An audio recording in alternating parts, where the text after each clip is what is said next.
Hi there, I'm Mike from Lanzarote Information. Welcome to another Lanzarote Information video. And this week I'm going to be giving you a template for a Lanzarote Christmas. But hold on, this isn't about doing what probably 95% of people do when they come here for Christmas, and that is to enjoy Christmas the way they do at home. So they'll be doing all the usual stuff with turkey and stuffing and whatever else they have in their home country, but just transporting it to the sun. What I'm going to give you today is a template for enjoying a Lanzarote style Christmas, a Canarian Christmas if you will, which is slightly different to what you are probably used to. But this is how we've enjoyed Christmas for the last 25 years here. And it all starts on the 22nd of December for us. And that's when the El Gordo lottery takes place. Now, El Gordo means the fat one. And it's the biggest lottery in the world. The prizes are absolutely immense. The draw goes on all day long. People are turned into millionaires overnight. The winning numbers are chanted by choirs of children. It's just a really magical day, and it for me very much marks the start of Christmas here in Spain, and more particularly here in Lanzarote. I love being out and about on the 22nd because I enjoy doing my Christmas shopping in Arrecife, and I love the way the whole capital goes quiet when one of the big prizes is being drawn on El Gordo, and you can literally see people stopping in the streets and looking at their phones and checking their lottery ticket numbers. It's just magical. So for me, that's the beginning of Christmas, the El Gordo lottery on the 22nd of December. So having got into the spirit of Christmas on the 22nd and hopefully been turned into a multi-millionaire, what happens on the 23rd? Well, we use the 23rd as the day to go and visit the Belenes. The Belenes, the Belen is a nativity display that every village on the island creates in the weeks leading up to Christmas. And they are absolutely beautiful and they're very intricate. They're always somewhere central in the village, and they have houses, they have depictions of Lanzarote life. There is always a manger with the baby Jesus in it, and you'll see the kings walking from a distance because they obviously aren't there yet before Christmas. There won't be a baby in the crib yet on the 23rd because he wasn't born until the 25th. But the 23rd is a great day to go around the island and visit some of these Belenes. Physically the biggest is always the one in Tinajo, which is uses life-size figures. The biggest in terms of area, I would say, is generally a competition between the one in Yaitza and the one in Arrecife, but they're all worth visiting, and wherever you're staying on the island, go and find the nearest Belen, take some photos and enjoy the Christmas atmosphere around it. So next up is the 24th, which many of us know as Christmas Eve. Now, in a lot of Northern European countries, Christmas Eve is all about preparing for Christmas, but actually Christmas Eve here in Spain is a very, very important night in its own right. And it is the night where families get together for the main Christmas meal. So we don't tend to have the main Christmas meal on the 25th on Christmas Day. We have it on Christmas Eve.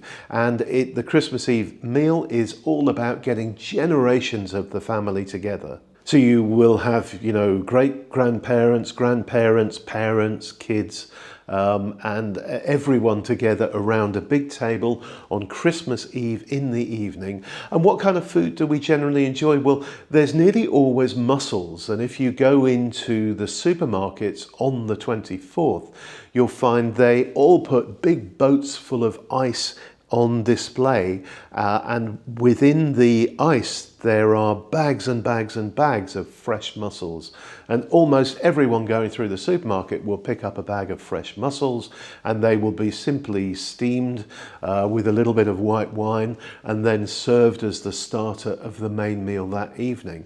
Main course can be either more fish, in which case it will be 2 or 3 really big fish which are shared out amongst the family, but it might also be a roast of beef, or more typically here in Lanzarote, it will be a really, really good quality pork joint. And that dinner will take place over several hours at generally at the biggest house that the family members own. So if grandma and granddad have the biggest house, they'll be the hosts for the meal. But if they've moved out, they've downsized into something a bit smaller, it might be mum and dad that take over as hosts for future years from that. But the meal is designed to go on well into the evening to take everyone up to the point of midnight mass, and the whole family will decamp from the meal and go to their local church and enjoy midnight mass to celebrate the impending birth of the baby Jesus. So we've already established that the main Christmas meal is on Christmas Eve here. So what goes on Christmas Day on the 25th? Well, it's actually just a day of quiet relaxation with the family all together. It isn't, in most Canarian households, it isn't the day when the kids get their presents. We'll find out more about that a little bit later. So Christmas Day, they may get 1 or 2 presents, but generally it's about chilling out, spending time together as a family, having a bit of a reflection on what's been going on in recent weeks and months, and enjoying more feasts of food and a few drinks with the rest of the family. And actually, that's it for Christmas here in Lanzarote. So Christmas ends at the end of the 25th of December. We don't have a Boxing Day or a St. Stephen's Day on the 26th. We all go back to work. But obviously we've still got New Year's and Kings to come. And I always like to think of the Christmas sort of festivities here taking place in 3 parts. So you've got the Christmas part, you've got the New Year's part, and then you've got the King's part. Now in a lot of countries they'll just kind of have 2 weeks off. Here we tend to go back to work and then we come back for the next part of Christmas. And the next part of Christmas, of course, is New Year's. And that kind of follows a similar pattern to Christmas Eve in that it is about a family celebration on the 31st of December, on the evening of the 31st of December. But rather than being focused on generations, this one is focused more on the adults. And once again, everyone will get together. Typically, they'll get together at the house in the busiest area. So for example, if we've got 3 generations of family who between them have a home in rural Orsula, an apartment in Arrecife, and perhaps a small bungalow in Puerto del Carmen, they will head for the Arrecife premises for the meal because they know that's where the big midnight party is going to take place. And again, they'll have a full family meal with multiple courses of food, lots and lots to drink. Everyone will be dressed to the nines, and I'm talking about tuxedos for the men, ball gowns for the women, and the aim is to have this meal reach its climax, its culmination at midnight, when the bells from the churches in Madrid will be played. Everyone will drink champagne or very good quality cava. And as each bell tolls for midnight, everyone will eat 1 of 12 grapes. So the bell will go bong, they'll eat a grape, and the bell will go bong again, and they will eat a grape, and so on and so forth. Now, if you go and visit Arrecife at, let's say, 11:30 on the 31st of December on New Year's Eve, you'll be in for a bit of a shock because it's like an absolute ghost town, because everyone is in their apartments, in their houses, having this family meal. But what happens next is that at about 5 minutes past midnight, all the fireworks start banging off in the capital, and everyone bursts out of their apartments, their houses, and the party really starts. And this goes on literally all night until dawn. There will be bands in the street playing drums. There'll be live music. All the bars and restaurants open their doors because the staff have been having a family meal. They all open their doors at some time after midnight, and people just tend to do a tour of the capital in their tuxedos, in their ball gowns, and say hello to all their friends that they've got to know over the previous few years.